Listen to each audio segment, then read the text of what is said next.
Hi అండి అందరికీ. మా ఇంట్లో 100కి 100 మార్కులు ఇచ్చే చట్నీ అండి. పల్లి టమాటా చట్నీ అదిరిపోతుంది. ఒక్కసారైనా ట్రై చేయండి, చాలా బాగుంటుంది. రెసిపీ ఎలాగో చెప్తాను చూడండి.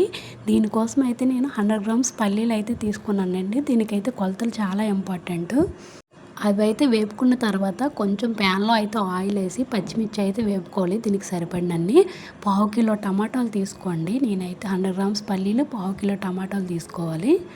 తర్వాత అయితే ఇవైతే ఆయిల్లో బాగా ఫ్రై చేశాక బాగా దగ్గర పడిన తర్వాత ఒక చిన్న సైజు చింతపండు అయితే వేసుకోండి. ఇందులో చింతపండునండి ముఖ్యం. మీకు చింతపండు ఎక్కువ ఇష్టం లేకపోతే కొంచెమైనా వేసుకోండి.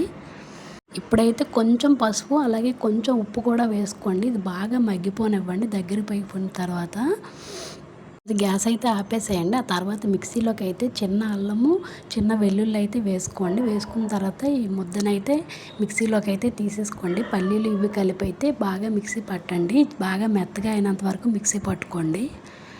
దీని తర్వాత అయితే దీనికైతే తాలింపు అయితే పెట్టుకోండి. కొంచెం ఆయిల్ వేసి మనం పల్లి చట్నీకి ఎలా తాలింపు పెట్టుకుంటామో సేమ్ అలానే పోపులు కొంచెం ఎండుమిర్చి కరివేపాకు అయితే వేసుకొని తాలింపు అయితే పెట్టుకోవాలండి. ట్రస్ట్ మీ, ఎంత బాగుంటుందంటే చట్నీ. ఒక్కసారైనా ట్రై చేయకపోతే ఒక్కసారి ట్రై చేయండి.